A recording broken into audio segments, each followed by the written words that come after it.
everybody has got a moment in life that changes them on a core level. A moment that when you look back, at that time you felt helpless and it was the worst experience to have endured. But now, with new perspective and looking back, we made that through. We made it through those times. We've emerged from that situation stronger and more resilient than ever. And basically for me, it was this moment. I was 3 years old and I had a white knuckle ride I will never forget. I was on holiday with my mum and dad at 3 and my sister was like 1. We went on the rapids in America. We were told that they were safe, but it had been raining way too much and we were halfway down the river. The raft overturned and I will never ever forget, because I ended up under the water and I remember trying to struggle back up to get to that air. And even at 3 years old, I could just about swim, luckily enough. But I ended up coming up because I'm here. But I came to the surface. I was one side of the river with my dad. My sister and my mum were the other side of the river, and we did manage to make it back together. But I'll never forget that moment, because I always think back and I think, well, if I got through that, I'm meant to be here and I can do absolutely anything. So that is how I relate everything that I go through, all my challenges and tribulations in life, relate back to that moment. So this is me when I was at school. I'm hiding at the back there. I was really bullied. I was bullied by pupils. I was bullied by teachers. Even they were nasty to me, and I wasn't even allowed in the school choir. They said that I couldn't sing. But it made me even more determined and more resilient. And it was from this early age, I didn't even realise, but my self-worth got really, really damaged. I never even realised it until later on in life. And it was only a few years ago, when I'll talk about that later on, that I've really changed my perspective and my self-worth and my values as well. So I'm grateful for all of those trials and tribulations. So I finally found a group of friends that I actually fitted in with. People that didn't bully me.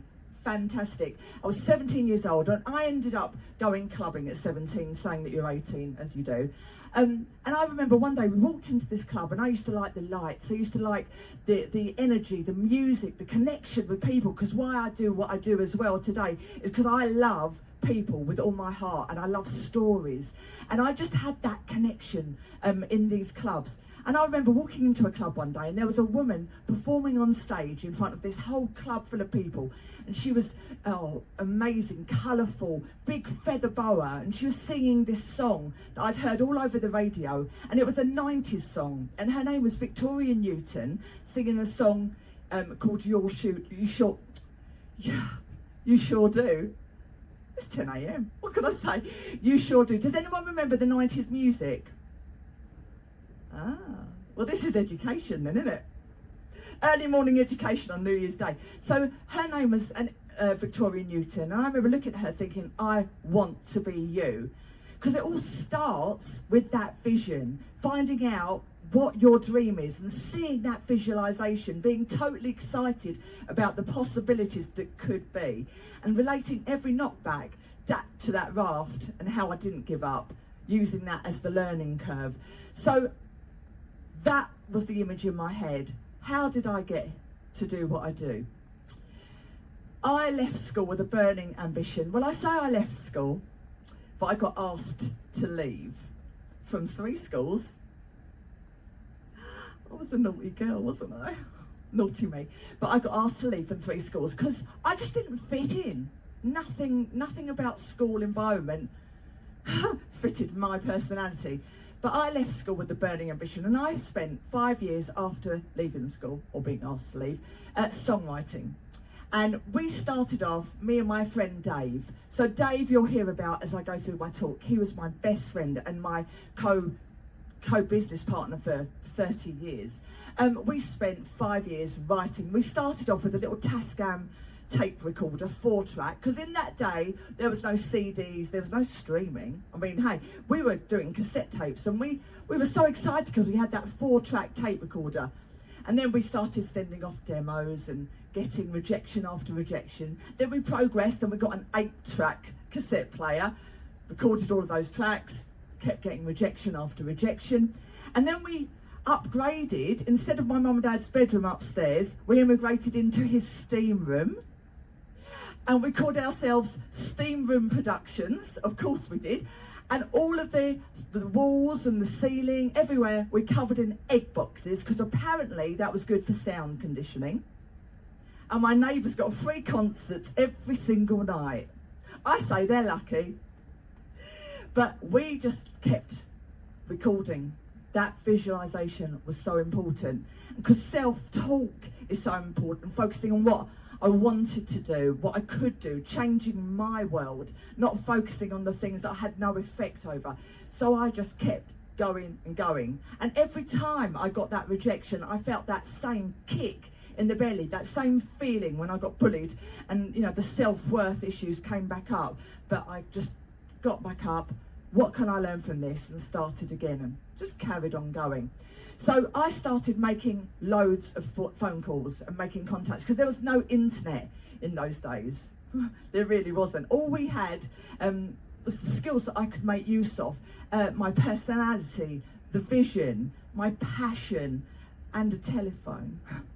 That's all I had. So I just literally, there was not even mobiles in those days, were there? Just no mobiles. I just kept knocking on doors, and I found the people that led to become very good friends, and also great contacts. And every contact that I made, however big or small, it was still progress. And the contacts I made went even bigger in the music industry over the years. So at the time, I met a man called Steve Long, and he is the top left corner of the screen. And we managed a couple of acts together through the years, but I'm going to introduce him at this point. He also looked after Alicia Dixon from Strictly. Do you remember? You know Alicia Dixon, okay? And she was in a band in the 90s called Mystique. Do you remember Mystique? Mixed, okay. So she was in Mystique, and so we just became very good friends. Now he was a very, very good friend of Simon Cowell. So there I'm going to make the first connection. So I knew that these 8-track cassette demo tapes, they weren't cutting it. They weren't going to get me where I needed to be. I had to make a proper demo. So me and Dave, we saved up £400, which was so much money for us in those days. And we booked to go into a London recording studio. And we went in there for the day, and it was just when the CDs were starting to be made. So it was really, really, you know, new technology to have a CD. But we ended up going there, we recorded for the day, we came out with 3-track demo on a CD. It was like winning the lottery. I was like, oh, we've got a CD. And with that CD, it allowed me to go out and make even more contacts. And I ended up getting my first ever agent. And it led me to my first ever gig, which was at the Hippodrome in London, in the days when it was a nightclub. Do you remember those days? Because it's a casino now, isn't it? So in those days, it was a massive nightclub, and there was 3,000 people all going mad in this nightclub. And the stage, it comes out of the ground in the Hippodrome. Well, it did in those days. So I remember I was absolutely petrified. My knees were knocking. I was shaking to the bone. But all I kept thinking was, if I got under that raft and I made it up, I can do this. I can do this. And I went on that stage. It rose up. The first song, I was absolutely petrified, and then I relaxed. And as I progressed through my set, I was like, yeah, this is great. This is what I want to do. And I loved every second of it. So that kind of started me on my journey. So that CD, that golden magical CD, not only got me an agent, but it got me my first ever record deal. And it was with a small dance label called Clone, Rumour Records actually. And we had a few singles. I got my face on a CD. It was so exciting those days. And we actually had some success as well. We were like number 4 in the pop charts. So we had 3 singles out, and I was doing really well. But they were cover versions and dance versions of cover versions. And I was a songwriter as well. I really wanted to tell my story. And it's so ironic, because to this day I'm telling my story, but just in a different way as well. So I wanted to write as well. And it was a non-exclusive deal with Rumour Records. But it meant that I could go and experiment and try and do my own music as well. So it led to a production deal, which is with a company called The Next Room, TNR. So they were amazing producers. We started doing my own tracks, but they were really, really slow. And about a year into it, I was loving what we were making, because the music was excellent. But all I wanted to do was be that visualization, be that person with the feather boa on the stage that everyone's singing the songs back to me. So about a year into my production deal, I got a phone call from Steve Long that I introduced to you earlier. And he said, Simon Cowell is looking for someone to front a big summer song they want to do called Ritmo de la Noche. And he goes, would you like to come and, you know, see Simon and see RCA Records? So I was like, oh my gosh, yeah, RCA, this was what I dreamed of. It was a major, this is everything. And majors had such clout in the industry in those days as well. It's so different now as well, because obviously you've got the internet and different ways to get your music out there. But we relied on majors, you know, in those days. That was the publicity. And what I really learned along my journey so far was the importance of being myself, honest and vulnerable, and relating to people, breaking down walls and leaving behind any ego, which I really didn't have anyway, because I didn't want to have to be fighting all the time to get what I wanted. So I made that journey into London to RCA to meet Simon Cowell, and we pulled up outside RCA, and it was double yellow lines, but we were stopping on there, as you do. We walked into RCA, and we went into back elevators up to the very top floor, and we walked along a long corridor, and everybody's sitting at their desks, all on their typewriters and very old computers in those days actually. And we were walking down the corridor. Everyone's looking at you out the side of their eye, and I was like 22, whatever I was, years old, and going to the back office. The door opened, and inside this office is Simon Cowell sitting behind a massive desk, and there's big windows and it's overlooking the whole of London, and all over the walls are gold discs and platinum discs of like Robson and Jerome. Do you remember them? And Sunita, remember Sunita? And the Teletubbies? Yeah, they were there too. So I'm just like, oh my gosh, this is Simon Cowell. And he looks at me up and down. I was with Steve Long and I was with Dave as well. He looks at me up and down. He goes, yeah, she'll do.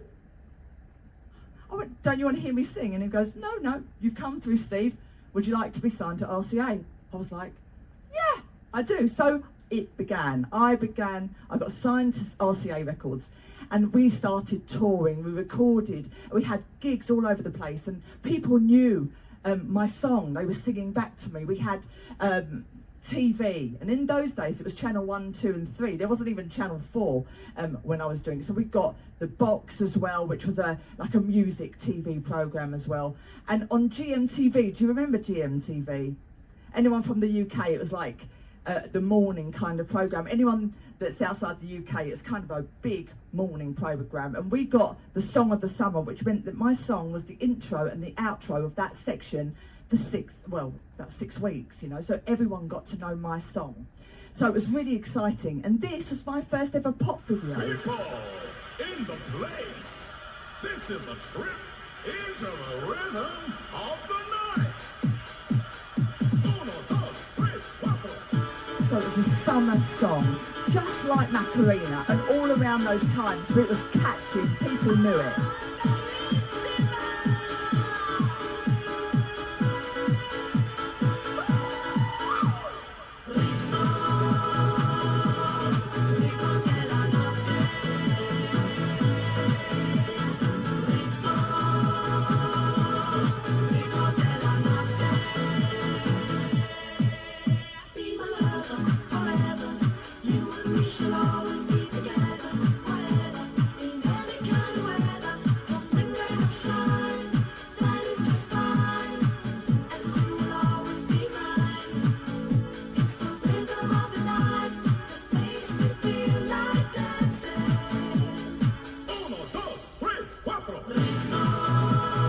So it was that kind of thing. Macarena, everyone knew. Oh, thank you.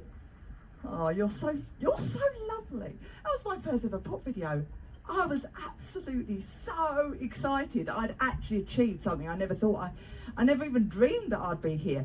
And so as I say, we started getting press. I was on the front covers of magazines, the magazines that I was reading as a teen, you know, growing up in the shops, getting double page spreads in these magazines. I was getting recognised. It was absolutely exciting. I was doing PAs in nightclubs, and everyone was singing the song back to me, and it was the song that I was known for. It was absolutely an incredible time. So I want to just introduce you now. So I've introduced you to Steve Long already, and Simon Cowell. We know Simon Cowell, obviously. So at that time as well, there was a man called Rowan Heath. Now, he was the producer for my Ritmo della Noche song. I'm just going to introduce you at this point now. And also Diane Charlemagne, who sang the backing vocals for Ritmo della Noche.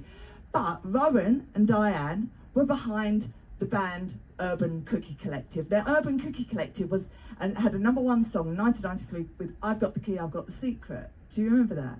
I got the key, I got the secret. Do you remember that? You're hearing it anyway. I'm not singing at 10 o'clock in the morning on New Year's Day, that's for sure. Oh, so that's who was behind Ritmo della Noche. So we were doing really well. This is the pre-release chart. We were #2 in the pre-release chart. It was going to be #1. I had the National Lottery slot booked. Okay, here we go. Bob Monkhouse hosts this evening's draw with guests Grand Fiesta and Ben Kingsley. The next week, it was getting released. I had the National Lottery. We were going #1.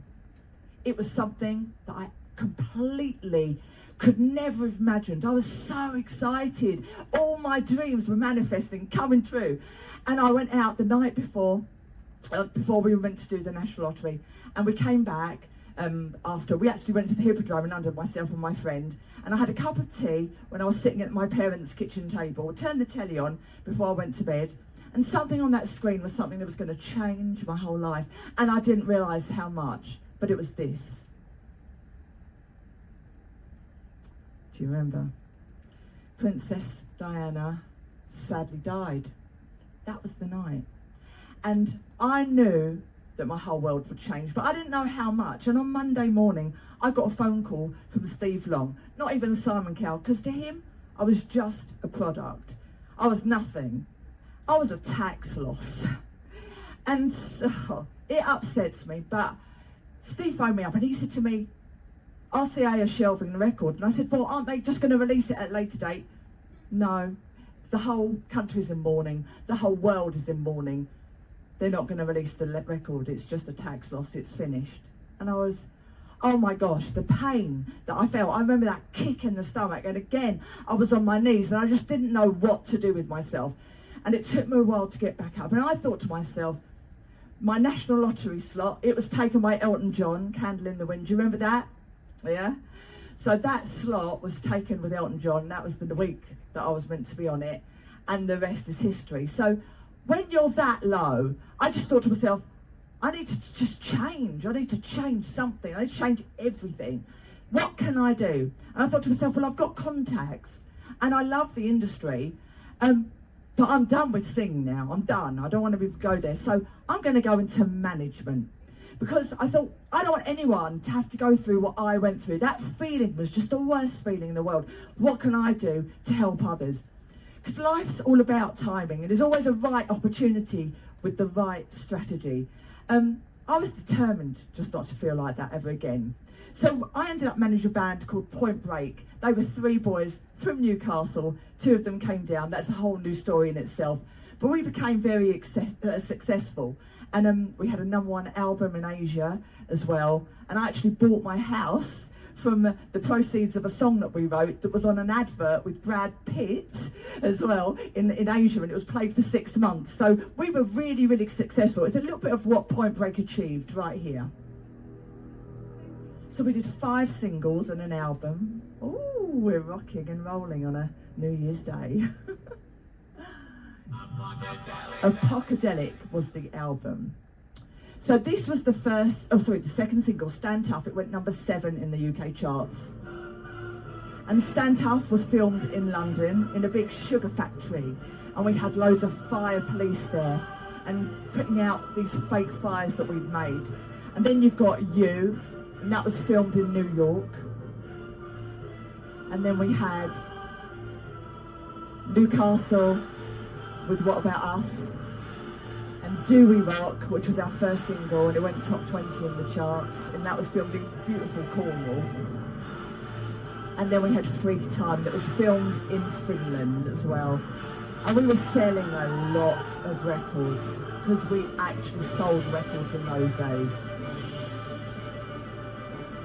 We were signed to WEA Records. Steve Allen, absolutely amazing man.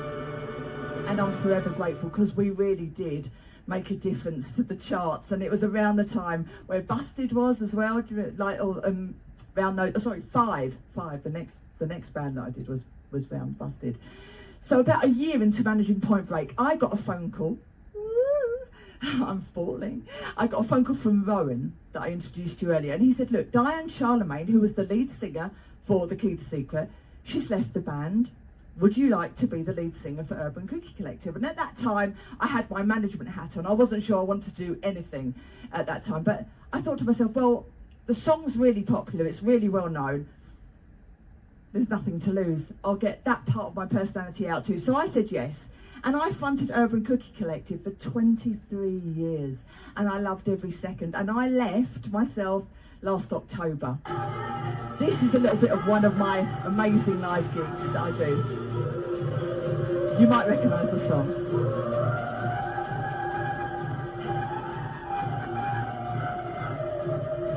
I'm not shy.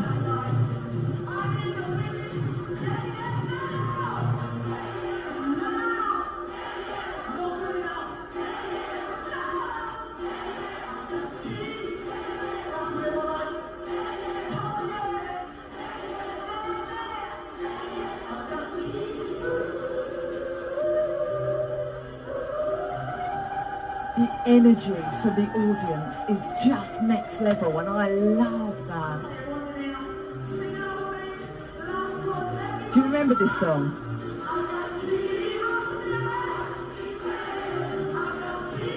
Do you remember it?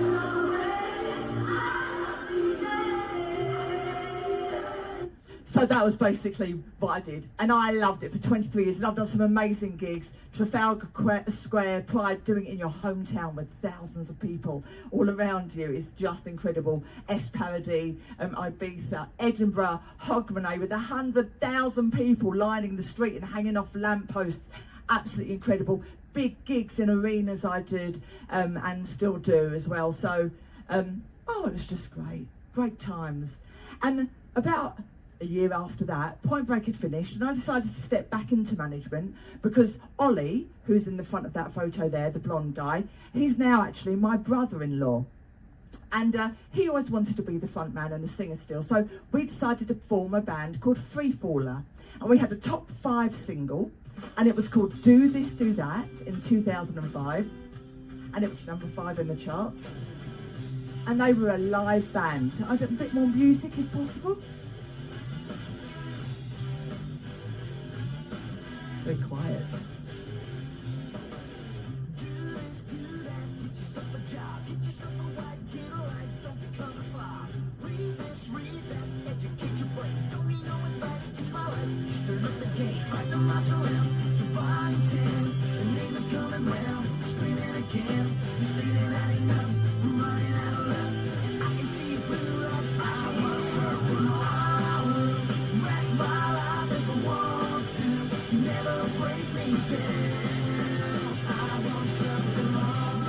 So they were that rock pop band, brilliant musicians, very different from the Point Break, which was a boy band as well. We had a great time. So because we had a number 5 in the charts, it allowed us to start doing these big, massive road shows, you know, where you go around all the different festivals.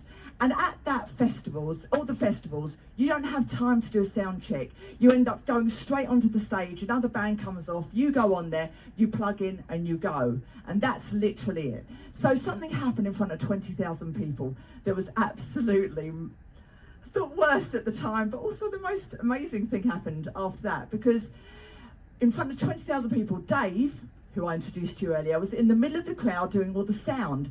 I was side of stage. The band went on, plugged in all their instruments, as they do, and the guitarist used to turn up the cable, his guitar, and then start playing with the first chord. As he turned up the cable, out of all the speakers in front of 20,000 people bled a radio station.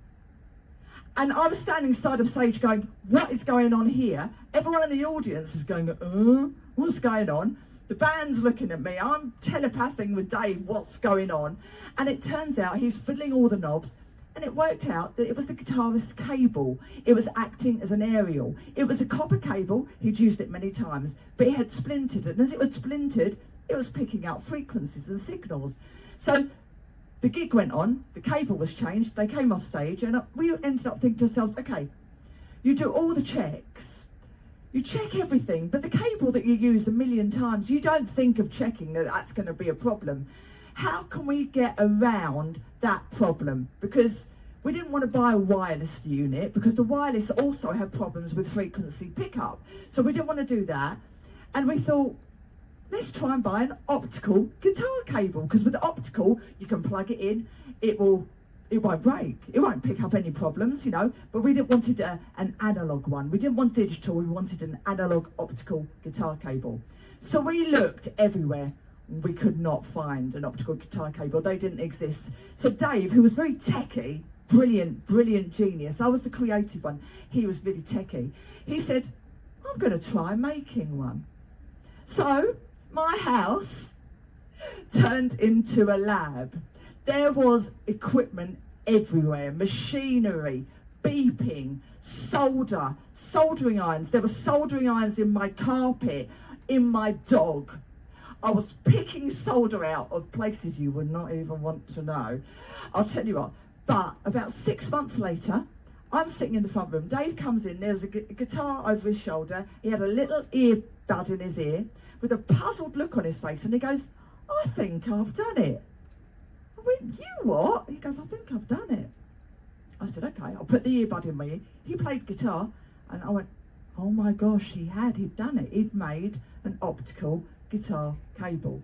And that's when the journey started, because our background was in music management or singing. I'd never released a product. I never knew how to make a product. I didn't have a clue where to start. And I just thought to myself, okay, well, where do you start? Let's try and get a patent. So we ended up getting 2 patents granted, US and UK. We got granted patents and a trademark on our Lightlead. And we were getting a lot of music industry press. So all the industry were hearing about us and phoning us up, wanting to try our Lightlead. And at that time, I had a phone call from Coldplay's producer, and his name's Rick Simpson. He's known as the 5th member of Coldplay. He's been with the band the whole time. And Rick Simpson phoned me up and said, please can you come down to London to our studios? I'd like to try the Lightlead. I'm going, oh my gosh, this is Coldplay. I'm just like, whoa. So we ended up driving down there. He played it. He was blown away. He was like, can I keep this for the band to play? I'm like, yep. Coldplay can have our Lightlead, it's okay. So they ended up recording their album Head Full of Dreams using our demo Lightlead, and they loved it. So we had like 5 different prototype Lightleads, and it was this is something that Rick Simpson tweeted out. My pleasure, the Lightlead is a thing of wonder. Johnny was excited that his guitar signal was made out of light. So it was absolutely brilliant. And at that time, I was still speaking on cruise ships as well. And I was in Singapore at the time, just about to fly home. And I'd said to Dave before we left, so the industry know about us, but the public, they don't know about us. How do we get our message out there? And I thought, well, let's try going on Dragon's Den. Of course, why not? So I'd written off to Dragon's Den. I was in Singapore. I got a phone call from the BBC. Oh, we'd like you to come down for an audition. So we were flying back anyway the next day, come down Wednesday. So we ended up, I'd never done a pitch in my life, never. I could just about I was just me. But we went down to the BBC, we did this pitch, me and Dave, and it was really good. There's Dave in the picture. I keep talking about Dave, and that's what he looks like. One of my bestest friends of all time. And anyway, we ended up getting through that audition. Then we got another second call back for a producer's audition, went through that. Got another call back, then you got the executive producer's audition, and we got a call back from then. Then we had to do due diligence, which was a massive folder full of stuff that you had to prove you were who you were. We did that, and we ended up being offered Dragon's Den. So we drove to Manchester the morning of Dragon's Den, and we had to be studio ready at 5 o'clock in the morning. did it, went into Dragon's Den, and it was incredible. They mic you up, you hear everything, and you end up walking down this place that you've seen on telly a million times. It's so surreal, and everything around you is so familiar.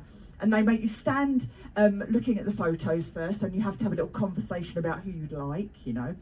And then we had to go into the elevator, that may or may not be an elevator. I'm not allowed to say, but make up your own minds. So we walk through the elevator, and then the doors open, and then the dragons are sitting in front of you. And over one side of the studio, it's full of these cameras, TV cameras, just like pointing at your face. You've got the dragons in front of you, and then your set is this side. And we just got in there, and we were the first to be called at 5 in the morning, well, about 5:30 in the morning. And we were grilled for 2 hours. 2 hours at that time in the morning by the dragons. But we did end up getting an offer by Tuka Suleiman. And the funny thing is, on YouTube, our Lightlead has had over 1.1 million views on the Tuka Suleiman, on the Lightlead Dragon's Den YouTube video. So it's still being played to this day, and I get messages to this day. So we got an investment offer from Tuka Suleiman. Unfortunately, we didn't end up going through with it, because what they wanted to do was to mass produce it, but it would mean minimising the quality of it, and it would become a gimmick. But to us, it was all about quality, the integral sound of it, because it was never about the money for us. Everything that I've ever done in my life, it's never been about the money. It's all been about the creation, what we can do, the best of our abilities, you know. It was to make it as good as it possibly could be. And we weren't willing to belittle what we'd done, just, you know, with all these amazing artists, you know, giving us credit and stuff, just for the money. So we ended up turning that down, and we ended up letting it go, actually. And but what a journey it was. And I never, to this day, you know, it was a bit of a world that I didn't really fit in as well, the whole manufacturing world. I didn't really understand it. I always think, if you don't understand something, kind of like step back, look about what you can do, how can you learn, how can you make it better. But we met some amazing people on my way. Stevie Wonder came up and played our Lightlead. He'd heard about us. Bobby Dowell from the band Poison, one of my favourite ever all-time bands, he came up and played our Lightlead. Unreal. And other incredible people that I've met along my journey as well. Carol Decker, Tapao, do you remember China in Your Hand? Belinda Carlisle. These are the people I grew up listening to. I'm just in awe every time I meet these people. I grew up with them on my walls, you know, they were my pop stars all over my radio, and now I'm working alongside them too. It's been an amazing journey. Everything I've achieved is in perspective. Every step I've taken has led me to this place. Peter Andre is a lovely, lovely man as well. Really, really blown away, grateful. So that's the kind of people that I've met on my journey. And the internet started getting launched a good few years ago now. But at the beginning of the internet, there was the Apple App Store was launched. And at the beginning of the Apple App Store, we actually had 30 apps that we created, which one of them went #1 on the Apple App Store. And we were called iconic apps at the time. We don't do it anymore. It was more like, it was a hobby that turned into a really lucrative hobby, actually. But at that time, I was a very big fan of laser arcade games like Dragon's Lair and Space Ace. Do you remember them? Those kind of big laser arcade games. And I wanted to do Space Ace or Dragon's Lair for the iPhone and make a touchscreen game out of it. So using the tools that I had, which was the internet, which was an amazing tool, because I'd never had stuff like that before, we managed to reach out to a man called Don Bluth, who was the cartoonist for Disney, and he was the man behind the cartoons in Space Ace and Dragon's Lair, and he just did loads of amazing, I love cartoons. And he wrote back to me and said, unfortunately, Disney are actually going to be doing Space Ace and Dragon's Lair for the iPhone. And I wrote back to him, I was like, this is Don Bluth contacting me, this is incredible.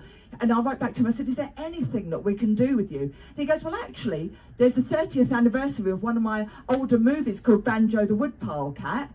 If you want to make a game out of that, you can. So we did, and we ended up having a contract with Don Bluth, and it blew my mind, you know. And we had this amazing game on the iPhone which was Don Bluth's drawing and our programming. Well, I say our, but Dave's the techie one, but I can't take the credit for that.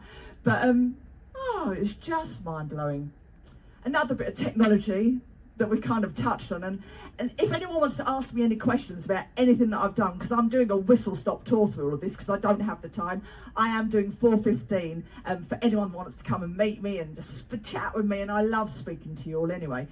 But in 2011, Dave came into the room yet again and said, do you know we can mine internet money? And I went, you what? He goes, yeah. He was like an entrepreneur anyway, and he said, yeah, I'm mining this Bitcoin, it's called Bitcoin, on our computer, but we can buy a miner. So I was like, well, that sounds interesting. And I liked what it stood for, because it meant that you had control of your own money, and it gave people all over the world a way to be able to bank their own money, because a lot of people can't get bank accounts in different areas of the world as well. And this allowed people to have the opportunity to have their own money and a store of value as well. And I really liked what it was about. So we ended up buying for £900 this miner that came all the way from America, and we ended up mining Bitcoin back in 2011 when they were £6 each. And today they're around £80,000 each. I know, I'm so lucky and grateful. And actually, because I wasn't very good at technology, I didn't spend hardly any of mine because I didn't have a clue how to spend it back in those days. It was really hard to spend, so I kept on to mine. And I'm grateful for every single thing that I've done. So that was my little Bitcoin journey. Feel free to ask me questions later on. And then, March 2024, it was announced that I am now the lead singer after leaving Urban Cookie Collective for the Tamperer, which was a #1 chart act back in the 90s as well, 1998. And this was the song that they sang. Who remembers this one? Here we go. Do you remember this one?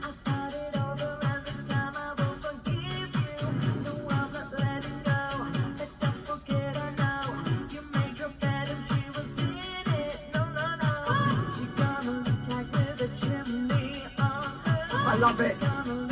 I just love it. So I'll do that now, don't I? Oh, another hat to wear, but I've got a few gigs in for next year, big 90s gigs, so I love it as well. Oh, hold on. And obviously, over 12 years ago now, I decided to become an entertainment speaker, and I've spoken to so many beautiful cruise lines, especially, I love this ship, Cunard. Honestly, grateful for everyone on sound, the people on the ship, just so friendly, and I've travelled the world. I'm so lucky to have met the best people and seen the most incredible places, and I never take a day for granted. I'm so grateful. So I'm a huge family person. I have a 15-year-old son. They're the world to me. That's my sister and Ollie that you've seen earlier, my sister and brother-in-law, my son, my dog. Oh, my dog, and they really are my world. And over the last 10 years I've really been following my heart, and I've been on a journey. I volunteered with Great Ormond Street Hospital because they saved my son's life, and he had, after the MMR, about 24 hours later he ended up in a coma, and I was told that he was going to die. It was the worst time of my life. But Great Ormond Street saved his life, and I do a lot of work with Great Ormond Street. And also, I wanted my son to grow up knowing that how we are all the same. You could be a multi-millionaire, or you can have absolutely nothing, but we are all the same, and our one true language is kindness. So we volunteered with a Bulgarian orphanage, and we took the orphans on a holiday, and it was the most incredible experience, because at the beginning, all the orphans were so scared. They were miles away from us.